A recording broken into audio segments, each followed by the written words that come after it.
কথা প্রেসিডেন্ট বললেন, আমাদের সেক্রেটারি বললেন, যে সত্যি এটা আমাদের কাছে কিন্তু ভীষণ গর্বের। অতএব এই গর্বের যে জায়গা, হাওড়া ডিস্ট্রিক্ট প্রেস ক্লাবের সুভাষিস দেব সরকার, আমাদের সম্পাদক, আমাদের সেক্রেটারি, তিনি বরণ করে নিলেন ডাক্তারবাবু।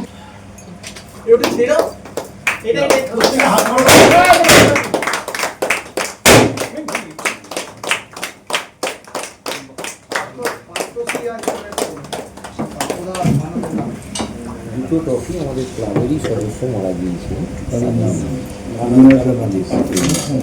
পার্থদা আর মানস তলবাদী। আজকের এই যে ট্রফি উন্মোচনের যে অনুষ্ঠান, খালি এটাই বলবো যে এটা অত্যন্ত গৌরবের যে আজকে হাওড়া প্রেস ক্লাব থেকে এই প্রথম এরকম একটা উদ্যোগ নেওয়া হয়েছে, যেটা আগে আমার মনে হয় না বাংলায় আর কোথাও নেওয়া হয়েছে না।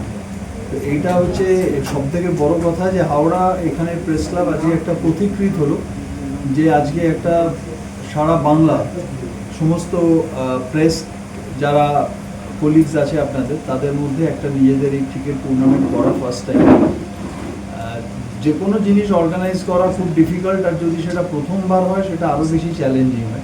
টিম এবছর আমরা একটা, ক্যাপ্টেন বললেন যে প্রথম আমরা তো শুরু করেছি, তবে আমাদেরও তো অভিজ্ঞতাটা হয়তো পর্যাপ্ত ছিল না।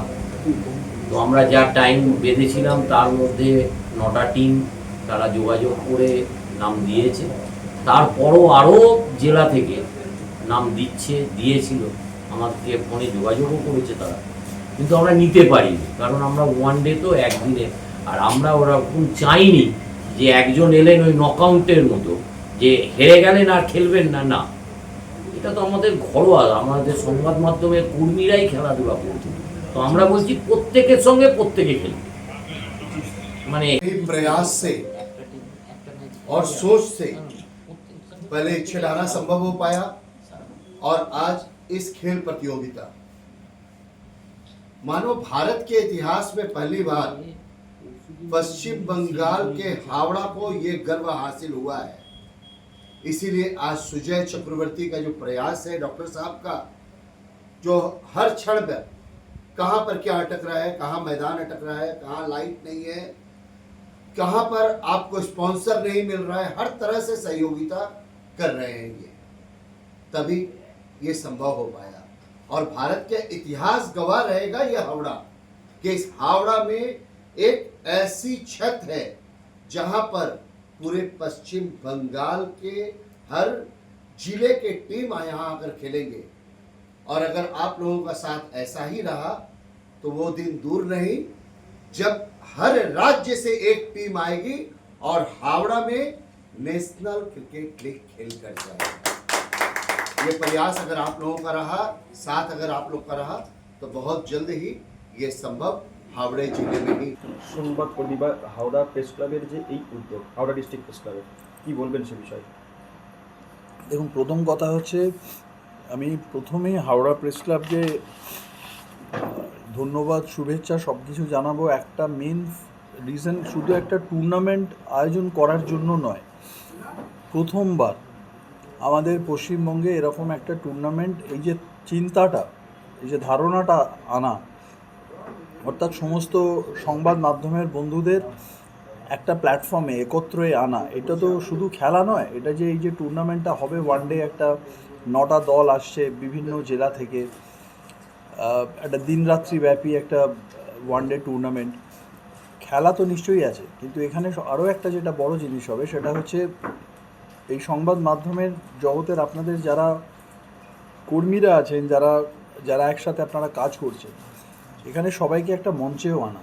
তো দুটো কাজ এখানে বড় জিনিস হচ্ছে, আর অত্যন্ত ভালো উদ্যোগ। এবং হাওড়া প্রেস ক্লাব এটার প্রতিকৃত হলো, পথপ্রদর্শক হলো যে এরকম একটা জিনিস করা যায়। তো সেটার জন্য একজন হাওড়ার নাগরিক হিসেবে আমি অত্যন্ত গর্বিত, এবং আমি আশা রাখবো যে আগামী দিনে এই টুর্নামেন্টের যে পথ চলা শুরু হলো, এটা নিশ্চিতভাবে আরও অনেক বড় হবে, আরও অনেক বেশি সংখ্যক টিম নিয়ে এই টুর্নামেন্ট আয়োজিত হবে। এবং আমরা সব সময় এই উদ্যোগের পাশে সর্বতোভাবে থাকবো। আপনি এই টুর্নামেন্টে মানে কতটা পুরোপুরিভাবে থাকতে পারবেন বা কতটা হেল্প করতে পারবেন? আপনি যদি মাঠে নেমে খেলার কথা বলেন তাহলে হয়তো আমি এক্ষুনি পারবো না খেলতে, যদিও আমার মন চায়। মাঠ দেখলে এখনও ইচ্ছে আমি করে। পাশে থাকার কথা। হ্যাঁ, আমি আমি মাঠে নামতেও আমার কোনো সমস্যা নেই, কিন্তু দুর্ভাগ্যবশত আমি তো আপনাদের মতো সংবাদ মাধ্যমের লোক নই, আপনারা আমার টিমে নেবেন না। কিন্তু আমি খেলতে ভালোবাসি। কিন্তু সেটা আমি হালকা করে না বলে আমি বলি যে আমি এই টুর্নামেন্টে, আমি যারা আয়োজক তারা যখন আমার সঙ্গে কথা বলেছেন, আমি কীভাবে আমরা ছোটোখাটো হেল্প করেছি আমি ওসব কথার মধ্যে যাব না। কিন্তু আমি এইটুকু বলেছি এবং এখনও বলছি যে এই টুর্নামেন্ট করার জন্য আমাদের সাধ্যের মধ্যে যেটুকু সাপোর্ট লাগবে সেটা সর্বতোভাবে আমরা এই টুর্নামেন্টের জন্য দেব, কারণ এটা একটা অত্যন্ত সাধু উদ্যোগ। ব্যস্ততা, প্রতি মুহূর্তে ব্যস্ততা, সেই জায়গায় দাঁড়িয়ে এমন খেলার ময়দানে নামার যে ইচ্ছা বা সংবাদকর্মীদের একত্রিত করা খেলার মাধ্যমে, এই ইচ্ছাটা কেন? देखिए ऐसा है कि अफरा तफरी की ज़िंदगी में हम लोग एक दूसरे को पहचान नहीं पा रहे हैं, इसलिए पश्चिम बंगाल में जितने भी प्रेस क्लब है सभी को आमंत्रित कर एक मंच पे लाने का प्रयास है। या तो मैं कहें कि ये पारिवारिक खेल है, हम सभी जो अलग अलग भिन्न ज़िले में रहते हैं एक साथ मिलकर क्यों ना हम लोग खेलें। ये सोच आने के बाद हम लोगों ने ये प्रयास, हम लोगों ने हावड़ा नगर निगम के मुख्य प्रशासक से बात की कि भारत के इतिहास में ये रचा जाएगा कि पश्चिम बंगाल की धरती पे हावड़ा शहर में इस तरह का समागम, और ये समागम आप सभी के प्रयास से ही संभव हो पाएगा। और मैं ये ज़रूर करता हूँ कि इस बार सिर्फ बंगाल के जो प्रेस क्लब के मेंबर्स हैं ये रहेंगे, पर आने वाले समय में ये जो है राज्य के रूप में परिवर्तित होगा कि हर राज्य से जो प्रेस क्लब है वहाँ से खिलवाड़ खेलने आएंगे, और हावड़ा नगरी में, हावड़ा के पावन धरती में, इसी पश्चिम बंगाल में एक खेल आयोजन होगा जिसमें आप सभी का सहयोग का प्रयोजन है। একটা বিষয়, সংবাদ মাধ্যমের কর্মী তো ভীষণ উৎসাহিত সারা বাংলা জুড়ে, সেই সঙ্গে সাধারণ মানুষ তারা কতটা কি উৎসাহিত, কি বলছে? देखिए कई ऐसी कंपनी है जो हम लोगों के साथ जुड़ रही है, हम लोग मिल रहे हैं कि आप भी आइए, और वो लोग आ रहे हैं कि ये बहुत अच्छी प्रयास है कि पश्चिम बंगाल जिस तरह से उन्नयन के पथ पे चल रहा है, तो ये पहली बार जो पश्चिम बंगाल में हो रहा है, इस पे जो व्यवसायी जगत भी खुश है। अब देखना है कि अगली बार ये खुशी क्या रंग लाती है। দাদা, হাওড়াতে আরও প্রেস ক্লাব রয়েছে, গ্রামে রয়েছে আরও দু একটা প্রেস ক্লাব, তারা কি আপনাকে পুরোপুরি সমর্থন করছে? দেখুন, সবাই যদি সমর্থন না করলে আমরা এখান পর্যন্ত পৌঁছতে পারতাম না। আর যারা ভিন্ন ভিন্ন জায়গায় থাকে, দূর দরাজে থাকে, তাদের জন্যে রোজ আসা সম্ভব নয়। তো ওনারা নিজের সাধ্যমতো আমাদের সহযোগিতা করছেন, তবেই আমরা এই জায়গায় পৌঁছতে পারি।